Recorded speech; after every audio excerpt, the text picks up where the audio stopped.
Decided under that rowdy session in House, pro Tinubu Northern Youth protest at National Assembly. Iowa Group rejects bill.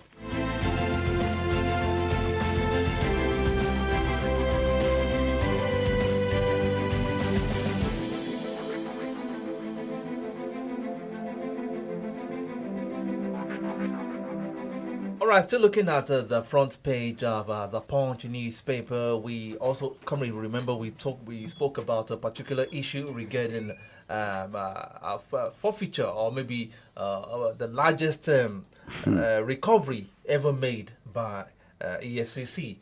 Yesterday, the news broke on Monday, but we read about it yesterday, talking about about 753 duplexes in Abuja, and there seemed to be more information coming from that. And looking at the front page of the Punch newspaper, Emefiele cronies acquired 753 duplex estate with forex kickbacks.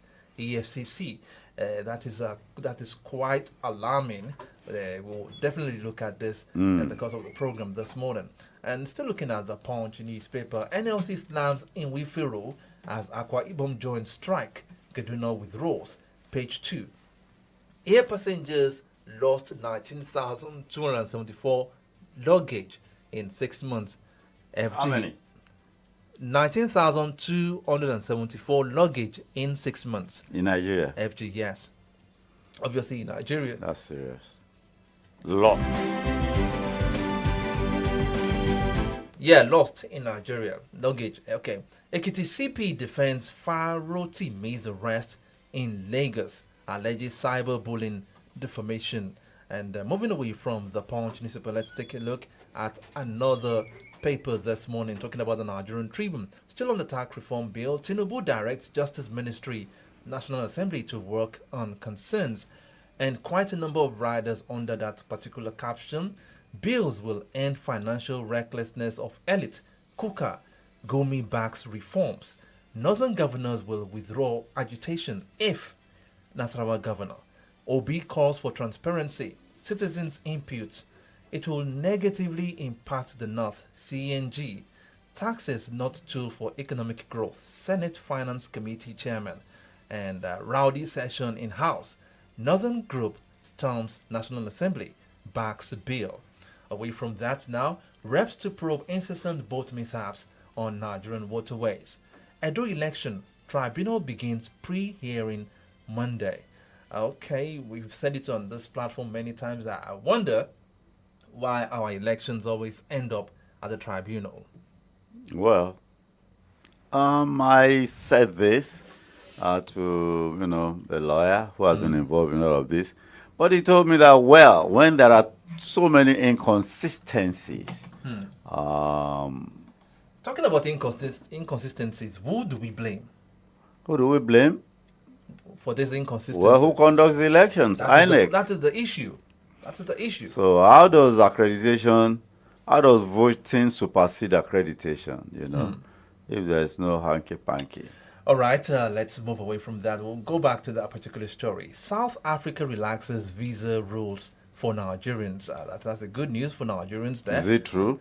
Well, we've been having Bola Tinubu, our president, and Cyril Ramaphosa, the South African president. They've been having talks in recent times. The only thing that was announced was that you don't have to drop your passport when you apply for visa. Does that mean does that look like relaxation?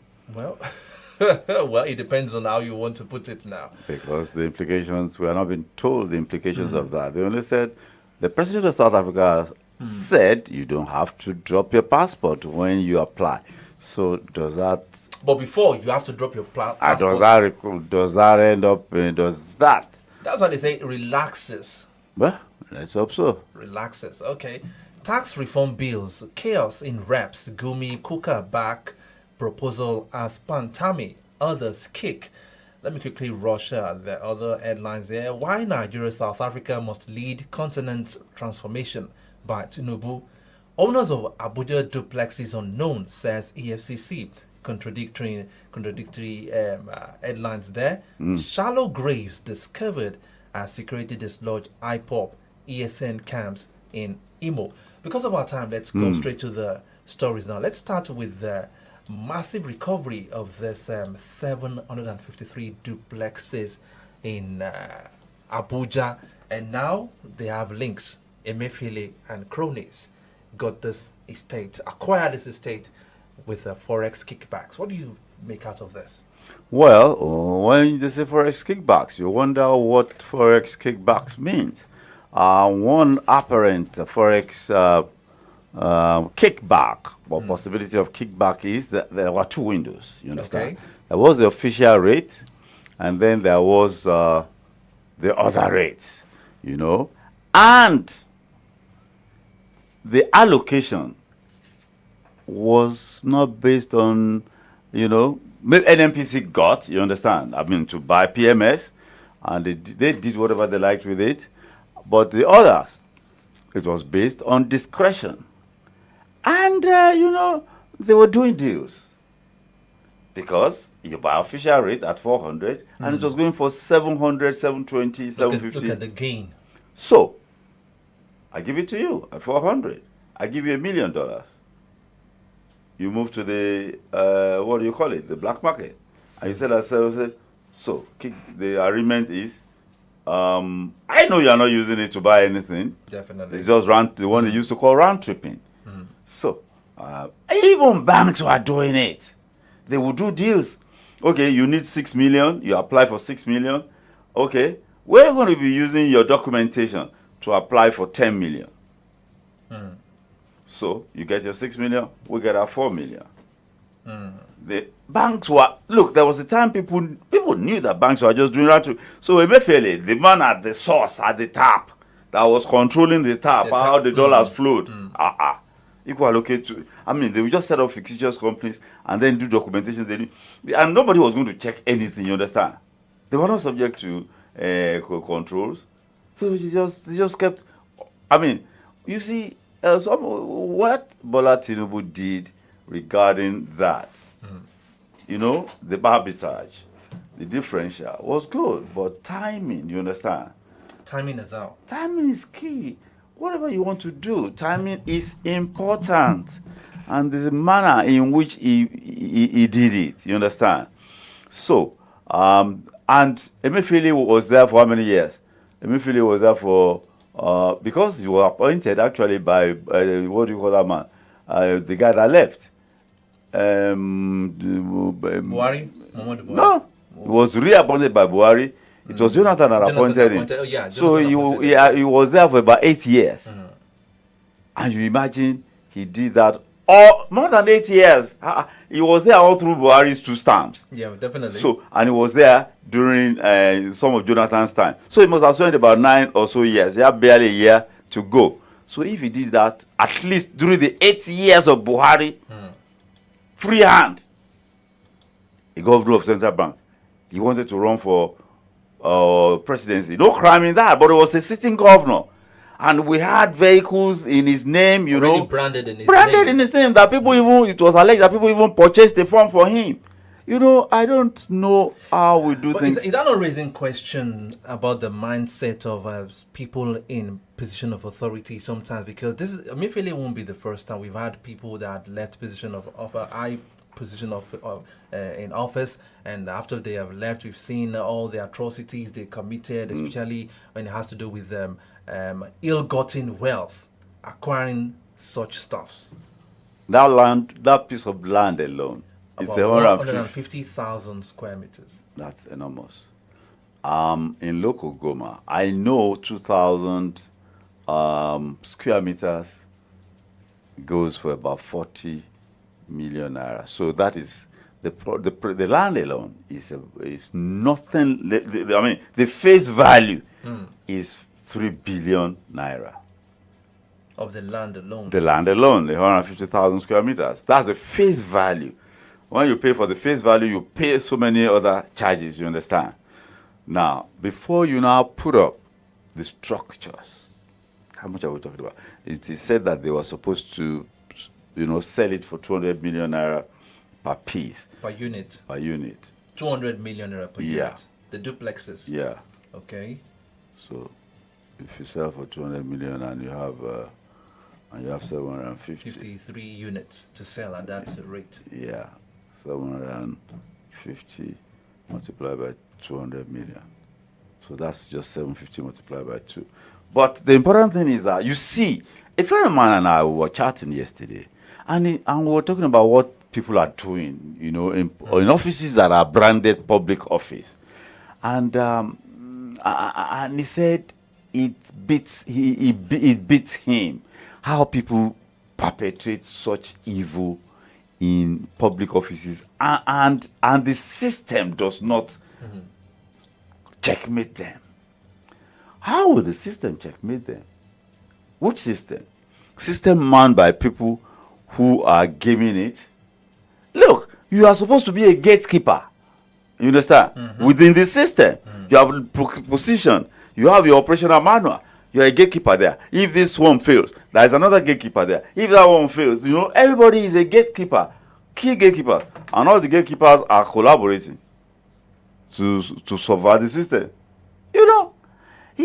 So everybody has turned his location into a marketplace where they're doing business, buying and selling. I was listening to a story this morning. Let me not even go into that. Let me share an experience. I got a little job, way back in 1999. I remember 1999. I think I've shared it here before. And they said I should bring money. I said, I'm not going to give you money. I'm not going to give you money if I get paid. And of course, I knew it was a generous margin on it. You understand? It was a generous margin on it. For me, give you in appreciation, but bribe my way through. I said, I'm not going to do it because I was doing the right thing. I was following procedures. I was not pushing papers. I had already done what I had to do. I said, I'm not going to give you money. So my papers got stalled. So I met the top brass at a party on a Sunday. This was in Abuja. So I met the top brass. I said, have you collected your money? I said, he said, why? I said, see me tomorrow. And I went to the ministry, foreign affairs. And I went there the following day anyway. The party was on a Sunday. So the moment the man cited me, one tall man like that, the moment the man cited me, an ambassador. So he just walked. Foreign Affairs Ministry is probably the longest ministry in the federal capital. So the man walked the whole length of the ministry. The cash office was there at the other end. Of course, his own office was there. So he walked the whole length and he just peeped into the office and he just tried to say, pay him now, cash. So, and I knew, you understand, he had given the matching orders, you understand? And I knew the ball was now in my court to make sure that I used that order to force everything to. So the man said, sit down. I said, sit down for where? I said, I go everywhere with you. You kept on following him. Then he started parading back and forth. At the end of the day, when he saw I was not going to back off, you understand? He went to one of his they just pulled my file from under the rug. Your file was kept under the rug. Yes, I was there. They didn't tell me. So if not for the fact that a boss went there with you and ordered them to get you paid, yes, your file would have been forgotten. Under the rug. Because I said I was not going to pay. Why would I pay? For what? Because you refused to pay. Yes. Why? For what? So these things truly happen in real life. And this was 1999 December. Now, those people I tried not to mention the name of the man concerned yesterday when we were talking. We said we should not engage in. When these people engage in this kind of frivolities and acquiring money in illegal way, do they think of in criminal? The criminal way. Do they think of the aftermath? What if I get caught? Because it baffles me when I saw the news yesterday about Emefiele acquiring this kind of, and I remember every time Emefiele has appeared in court, he always had the Bible clinched to his chest. Was he thinking about the Bible when he was doing all this? Oh, he has the Bible. What about the content of the Bible? Well, that's my problem. The content of the Bible, was that in his mind, on his mind, while he was doing all this? You see, people, a friend of mine, the guy lives in the United States, he will say Nigeria is a huge crime scene. Meaning the whole Nigerian space is a crime scene. He calls Nigeria a crime scene. And that rattles me each time I think about it. You know, they say we are religious people, we are not godly. We are religious. Religion is ritual. You understand? Religion is ritual. Faith is the spiritual thing that is inside. Man now built rituals around faith. Faith is the center. Man, out of culture, all these things. Look, okay, to you and I in Yoruba land, even culture, even according to the Bible, white wedding, is it part of the Christian faith? The one they call white wedding. That is English European culture now. The one in the Bible is go and elotore. That is marriage. That is the scriptural marriage. So they now weaved culture and they now started calling it white wedding and started peddling it around the world.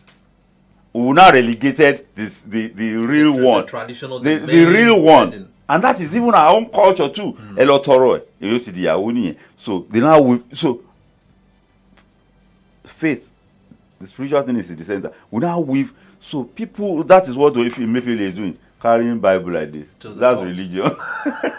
He wasn't following the dictate of that same Bible. Then I knew one man, the size of the Bible that was. But the Bible even said vanity. All these things is vanity. Now acquiring 753 duplexes. That is just part of all those that's things. one deal.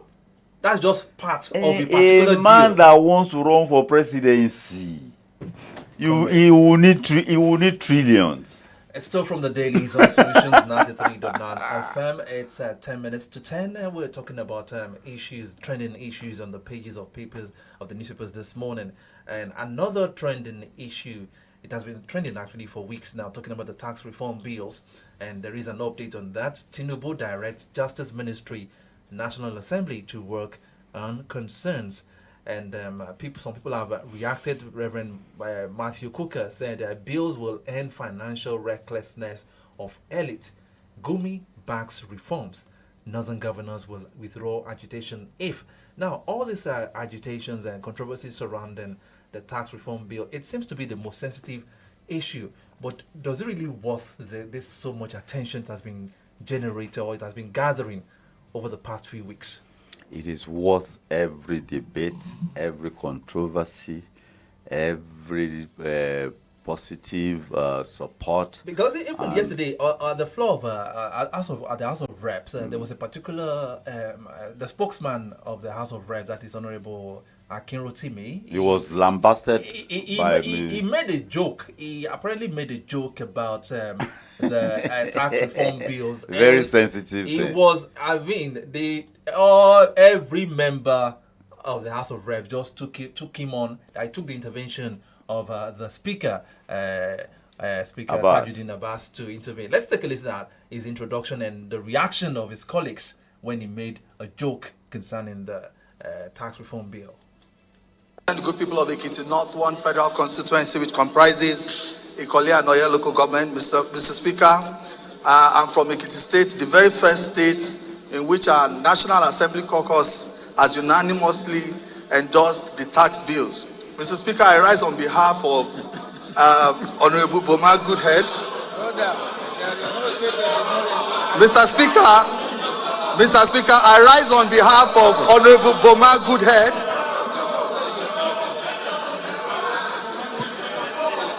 Mr. Speaker. Order, please. Order. Mr. Speaker. He's expressing his personal opinion. Please go ahead. Thank you very much, Mr. Speaker. Order, Mr. Speaker, please. I am protected. Honorable colleagues, I am protected. Honorable colleagues, I am protected, please. That was Honorable Akinrotimi representing Ekiti constituency, and he made a joke about that, and he was scolded by his colleagues.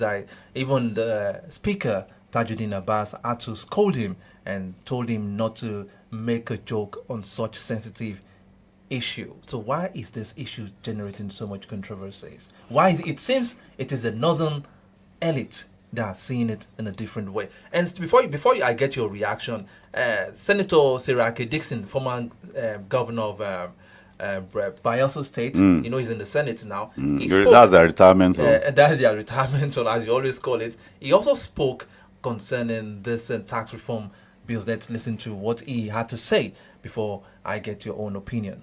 VAT is a consumption tax. It's not a production tax. VAT is a consumption tax. It's not a production tax. Those who are in the states who consume services, the VAT accruing to those should be calculated and paid to it. I'm sure when we look at the details, we'll see whether there's enough mechanism to guarantee transparency and accuracy in terms of administration. Tax reform in our country. We don't have an economy that is taxation based and taxation driven.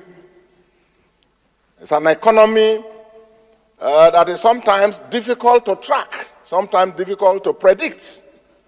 And that's not the best for us. In our system, if you look at the tax ratio, even in African countries, our tax reliance is just about 7% or even less, 7% of our population. Compared to the GDP, the tax to GDP ratio, this country is one of the least. And that doesn't speak to progress, it speaks to stagnation and backwardness. Even the African ratio is 15% tax to GDP. And it's understandable because the founding fathers of this country based economies, pre-independence, on taxation. Even taxing cattle, they called it jangali in the north. And people were paying. They could plan the economies. And that was when they did major things in all regions. But all of that changed, Mr. President. The moment oil was discovered in the creeks of the Niger Delta, 1957-58, Nigeria found free money in the creeks of the Niger Delta, and we left taxation, just as we left agriculture and manufacturing. So that's where we are. So the attempt by the current administration to let the governments of Nigeria, all levels, they run on tax and tax revenue is something that I fully support. Senator Siraki Dixon there, speaking his mind concerning the tax reform bill. So let's have your contribution. Come with our agent. Don't forget that Senator Siraki Dixon, former governor of Bayelsa State, is not only from Niger Delta, he's also a legal practitioner. Okay. Did you see the way he tactically delivered his opinion without making it sound as if he was supporting something? No. It was let me be abundantly clear about this. One of the hallmarks of a federal union is fiscal federalism. You heard him say, even in the north, Jangali, you pay for every head of cattle. In the western region, Awolowo is today remembered for two things among other things that he did: education and health. But principally, he is remembered for free education. Which other regions followed? Number one, Awolowo opposed free education. But the important thing is that education tax was imposed in western region. Nobody remembers that. And why is it that we don't remember? We don't remember because the benefits outweighed what we were paying. Outweighed what we were paying. So nobody remembers education tax was imposed. If education tax was not imposed, it was impossible. You understand? So this is a fundamental shift in governance. When oil came, just like Siraki Dixon said, we forgot about taxation. We became stagnant in progressive things. And you see, when you are stagnant, other things are moving. You are on the same spot. It is equal to retrogression. So we retrogressed, and we were dipping and dipping our hands into the reserves until the governor said, let's share even the reserves. Can you imagine? The governors said, let's share the reserves. And they shared the reserves. And that was when we started paying for subsidy from what we were now earning. Look, I salute Bola Ahmed Tinubu. It takes courage. It takes courage. Bola Ahmed Tinubu is, I'm not a Bola Ahmed Tinubu supporter in any way, but you see, governance is about taking responsibility. I believe strongly, I'm a student of history.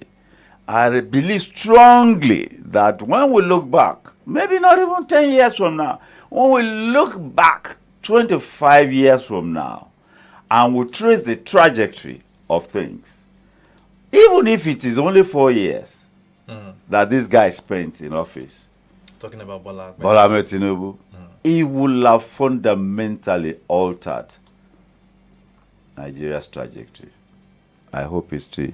It is too early to say that, but leaders think of the future. They say politicians think of the next But now election. with all these things, a lot of people have come forward to talk about the benefits of this tax reform bills.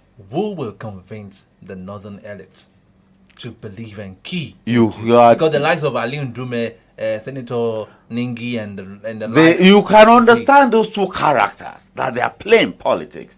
When the issue of central bank came up and Ali Ndume started saying it is not in the interest of But you know they are representing wait a minute, some people there. their trajectory. Why is Nasarawa saying that? With Mapagana Zulu, when he got on channels, he moderated and changed his tone. You understand? Because the governors are the enemies of the people in this country.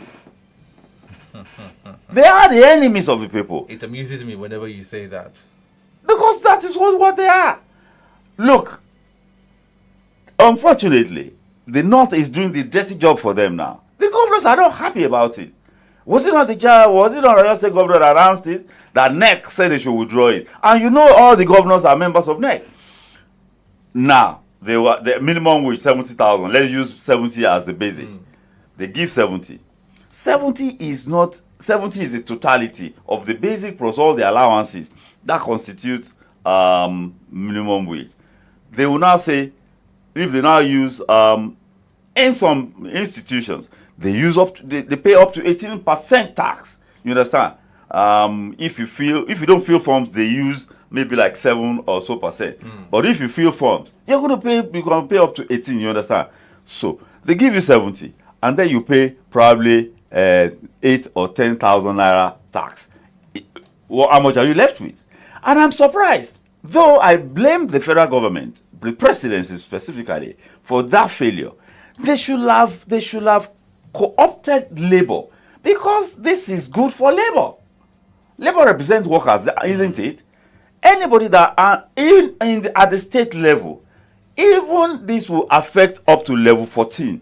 They will not be paying tax, or at least level 12. They will not pay a dime of tax. Isn't that good for labor? Isn't that in the interest of workers? So why didn't the media guys, you understand, engage labor in this and carry them along? Labor should be in the vanguard of this, you understand? So I hope by the time they do the public hearing, they will have co-opted labor into, they are trying to turn it into north-south thing. It's not a north-south thing. I heard Oyedele, when they started this thing, because that committee is branded fiscal and taxation reform, not just tax reform. Fiscal. And that is a hallmark of federalism, fiscal federalism. This is realignment. We engaged the lawyer here, who happens to be a politician too. I will never forget what he said. When we started talking about autonomy of the local government. I recall he said here in this, he said, Tinubu is going to give us restructuring through the back door. This is it. without confrontation, per se, The Baba Oluwadebanjos of this world, they have been at it for 40 years. Nigeria must be restructured, in a confrontational manner. You understand? I heard Taiwo Idele say, if the issue of VAT is going to cause wahala, take it out. Let's proceed. Don't throw away the baby with the bathwater. Say if that's going to cause wahala, take it out. Let's go ahead. Let's move. Fundamental. And let me tell you, the rich, when they are not done with this, they will not start. You drop the net into the deep, and then if it is a big net, it will these things. Then they will start tracking people by what you have in your account. If you have 500 million, how much tax have you paid? You have a tax certification of how much tax have you paid? And then they start. Look, in the United States, when they say IRS is investigating you, God help you. Because before they notify you that there's an investigation, they must have carried out their underground checks to know that you have something fishy. A sitting American vice president, Spiro Agnew, was jailed for tax matters. A sitting vice president. So these are very serious issues. And let me tell you one thing about taxation. When people start paying tax, people will start demanding accountability for what their tax is. Yes, now. For. People will start demanding accountability. All right, comrade, let's move to another story. We also said yesterday concerning the way some governors have reacted to the labor strike in their state, especially the governors that failed to implement the 70,000 naira minimum wage. And one of such states is Ebonyi State with Nwifuru as the governor. We spoke about it yesterday when he issued threat to the striking workers that he gave them 72 hours to resume at their duty post or get sacked and replaced immediately. Now, NLC is reacting to that. NLC snaps Nwifuru as Akwa Ibom joined strike. But Kaduna too was on strike, but Kaduna has withdrawn from the strike. Yes. Now, do we see these governors using intimidation to oppress the labor unions in their states? And how effective do you feel this state fight will be in court? You see, they say politics is local. So I just use that as an analogy. The circumstances in each state is local and specific to that state. Kaduna, for instance, Kaduna has been battling with the issue of liquidity, but thank God for the liquidity that the devaluation of the naira has given the state. I think, did you hear the Kaduna State Governor? It's a matter of civility. It's a matter of style. You understand? When the labor union knows their leaders, they know their governors. You understand? They know their disposition. They know their style. They know how they operate. Labor leaders are always interfacing with different characters and all, and they are trained, so they know how to manage. They manage each situation according to its peculiarities. That's why the Kaduna people withdrew. I mean, they must have been engaging. Apparently, they went on that strike initially just to obey the national. In Oyo, for instance, though it is amusing that it was the state government that issued a statement that there will be no strike because the government was interfacing.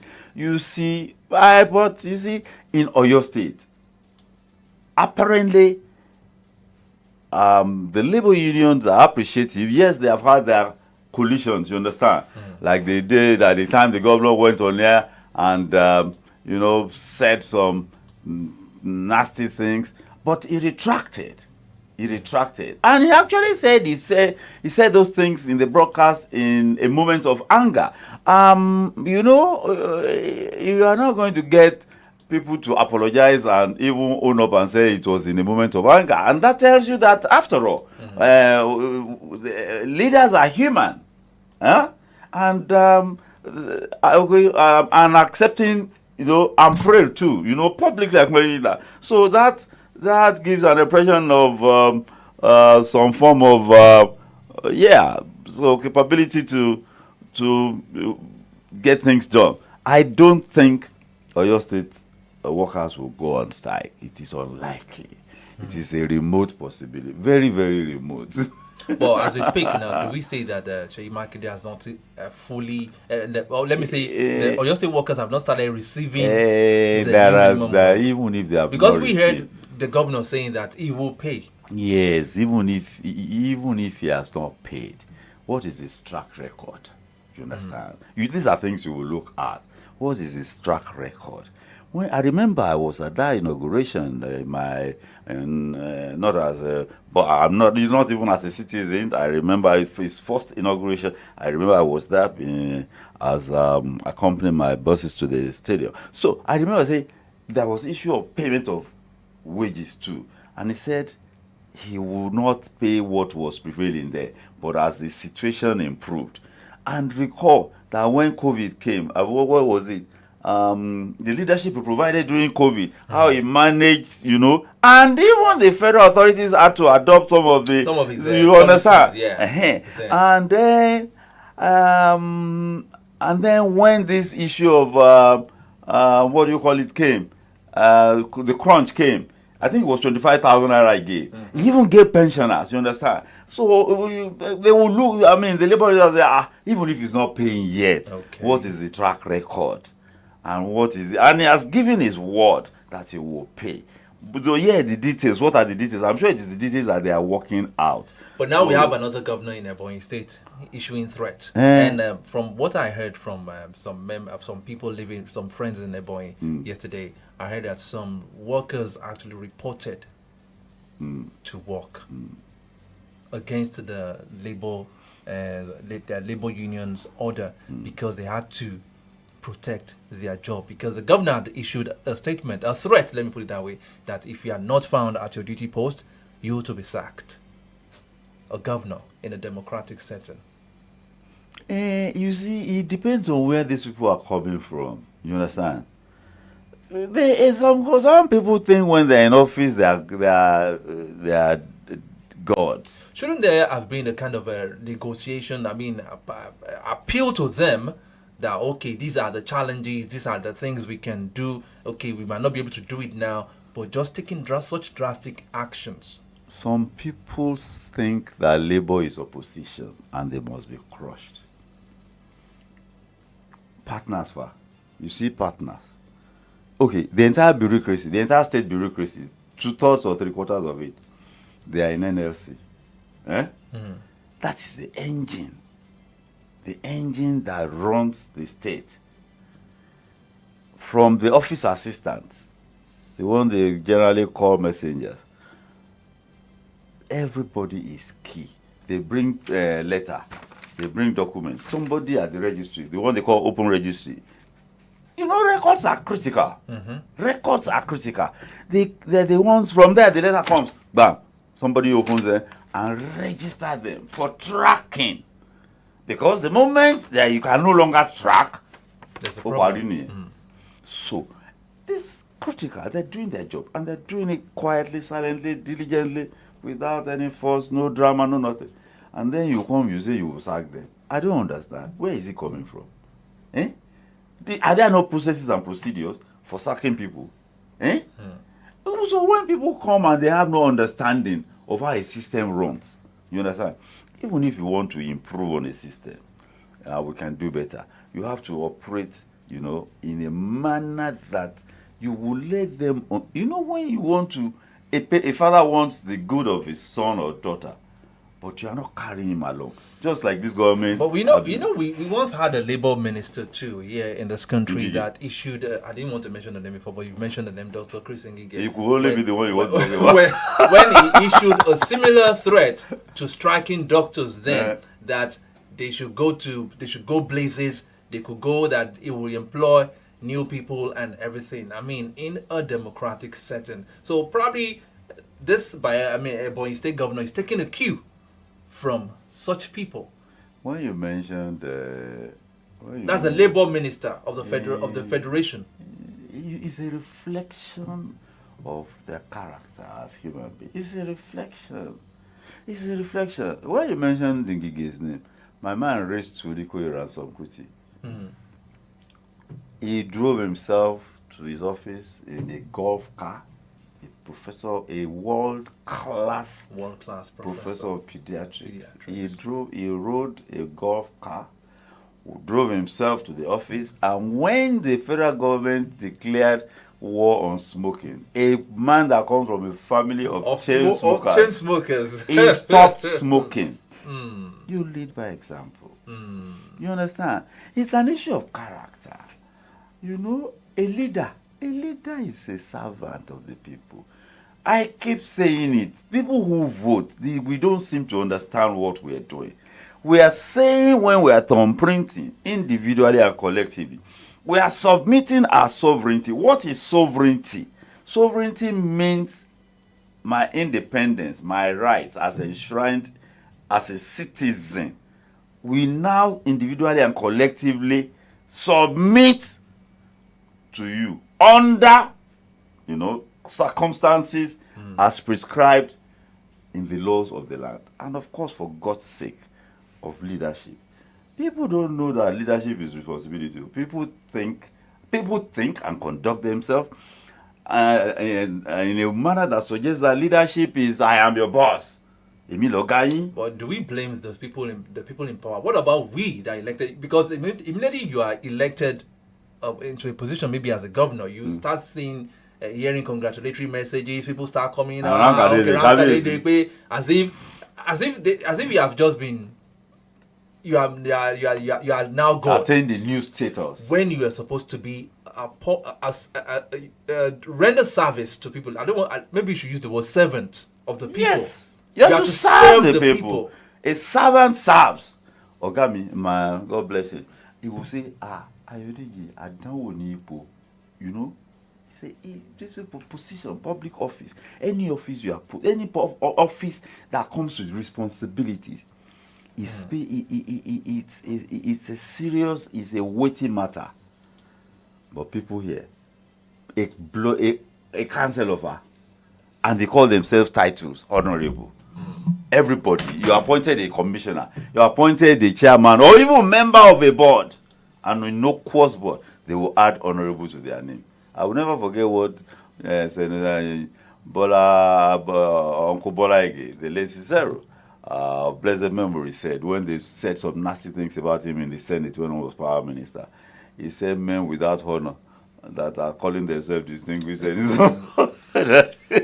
All right, let's move to other stories now. And there's another particular story. There is this activist that has just been picked up, talking about Dele Farotimi. And there have been reactions on the pages of newspapers concerning his arrest. Obi Falana condemned arrest of activist Farotimi, but the CP, police commissioner of police in Ekiti State, has defended his arrest. He said Ekiti CP defends Farotimi's arrest in Lagos alleges cyberbullying, defamation of character. Now, if I may ask you, what were the offenses of Dele Farotimi?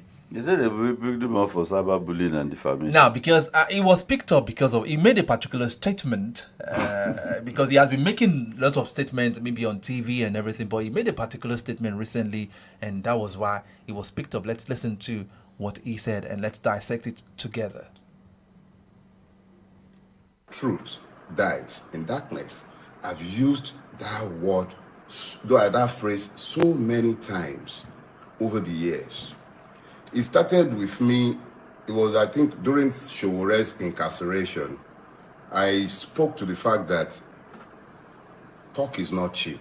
A lot of a lot of people just open their gobs. They say, oh, he's just talking. Talk is cheap. Why not go to the street? Why not go and carry guns? Do this or do that. So if you merely speak to the truth of the situation around you, they considered it cheap. Although sometimes talk could be very cheap, like the one by the Alainironu Brigade, who have been answering Davido, saying that he shouldn't have spoken to the truth of our realities and should have sugar-coated it because it was on the international arena. They conveniently forget that the same people constantly tell us that the world is a global village. Everybody sees us. They know us. They know us for who we are. We're the ones who have conveniently deluded ourselves into believing that just because we've buried our heads in the sand, the whole world cannot see our fat. Our fat rump is out there for the whole world to see. They know us. They see us for who we are. The president, he was there at the G20, an opportunity to tell the world who we are, what we're capable of. But what did he do? He presented himself to the world. Beggars. You're wearing 200 million naira watches. You're wearing $200,000 watches, and you're begging for handouts.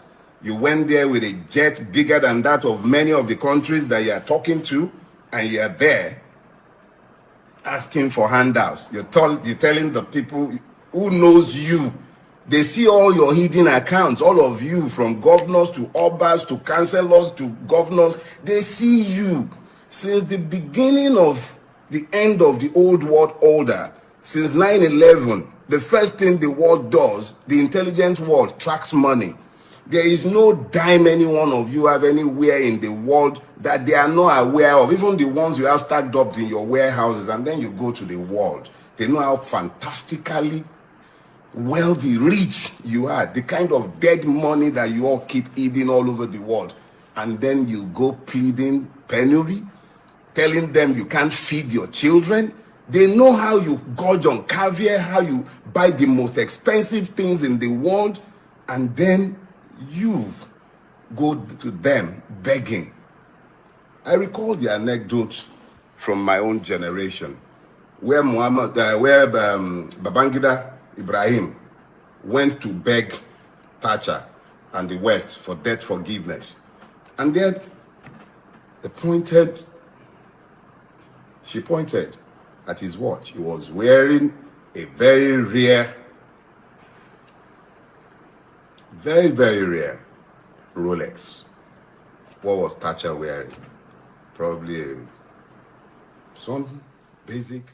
Activist Dele Farotimi there. He made that statement, and immediately after he made that statement, it was in the papers, I think, earlier this week that he said his life was under threat. Now he's been picked up. So what do you make out of what he said that he has been arrested for? Because the Commissioner of Police in Ekiti State has accused him of cyberbullying and defamation of character based on what we said that we all heard now. You see, even the CP, if you are operating local policing, you cannot be crossing border. How can you cross border? How many states did they cross from Ekiti to Ondo to Oyo to Lagos? Or if you went by water, what's his business with all of that? You know? And the moment I heard the guy say he was under threat, I was sure. Okay. You saw it too. He came out and said his life was under threat after making the statement. The moment I heard him say that, I was almost sure that something, because look, he's not a frivolous guy. You understand? And he's talking from the depths of, and some of these people that are talking, they love this country. So, they're not talking frivolities. He was talking about Babangida. I recall that Margaret Thatcher came to Nigeria. It was about that same time Nigeria was running around begging for their forgiveness. And they were just constructing VI extension, what used to be Morocco. And they drove Thatcher around. And Thatcher said, debt forgiveness. That on the streets of London, they don't have this kind of... So you have this kind of structure, you have this kind of money for and this project. She knew that it was from stolen resources of Nigeria. You understand? He said, Nigeria will not get debt forgiveness anywhere. So, you see, then they showed, I saw a clip some years back, African leaders, or leaders who went to beg for money and handouts, just like Dele Farotimi called it. They rode to meet Angela Merkel. Angela Merkel was rode in one Volkswagen Audi. The German chancellor. Audi. And those who came to beg for money came You in. hear what Dele Farotimi said? Eh? He said our president traveled to these countries in presidential jets quite bigger than what those presidents there are even using. And you're coming to beg. You are saying you cannot feed the nation. You cannot feed.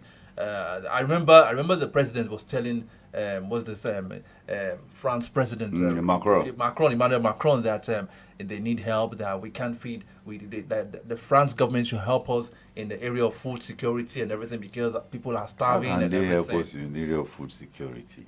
How can That was what Dele Farotimi was. It Yes. has been picked How up are they because going of to that. look? I recall, and I think I've said it here once or twice, that when Clinton came, and it was being driven from Abuja Airport, and I think it was, I can't remember now, one president came, and it was being driven to the Abuja Municipal, and there's all greenery. I said, oh, what plant is it? And our president, of course, I had to say, Igboni, it is bush. You know, the man was, this is waste. You know, you drop stuff. You pick tomato, especially that Yoruba tomato, and you throw the water away, and then the next thing is It the grows. thing grows. You understand? It grows. That is how blessed our We are. lands are. We are. You eat corn, even the one that has been boiled. You throw it the hard stuff, so and then you. I mean, I mean to say, you know, the mango seed. You know how hard it is. Eh. Sometimes I've seen it growing where it was On the- thrown on the surface. On the surface, it will grow. On the surface. You see it growing on the surface. Because it has contact With the soil, ground, that's the with little soil. part that is touching the soil. It germinates and grows, So now. and we are You the ones see, suffering. Our leaders are funny. You see, the founding fathers of this country had a clear vision. We have deviated. Let me just say, we have deviated. The founding fathers of this country had a clear vision. As we wrap up, Yes, in for 2 this minutes. country. Are we on that same path?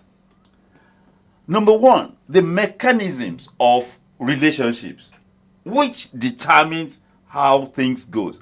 Are we, look, unless we reappraise and review, either voluntarily or involuntarily, we are not going to make progress.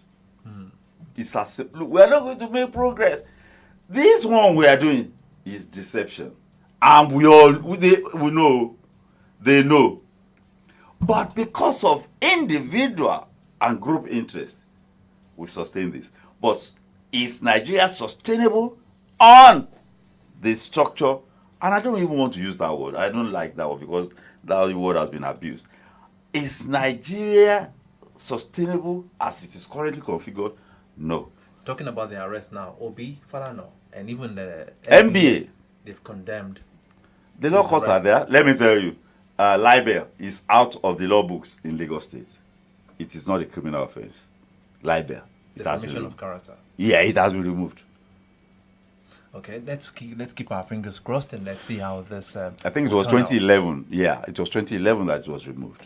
All right, Comrie, thank you very much for being a part of the program this morning. My pleasure always. All right, Nothing wishing taken you- for granted. Okay, thank you very much. Wishing you a very wonderful day ahead. And you too, brother. All right, my name is Ade Damala Lafenwa. I would have loved us to take some of the comments, and I saw a particular call coming in, but our time is far spent Time is now. fast spent. Okay, thank you very much for being a part of the program. We'll be back again tomorrow morning for a fresh edition of From the Daily Zone Solutions, the 93.9 FM. Wishing every one of us a winning Wednesday. Good morning.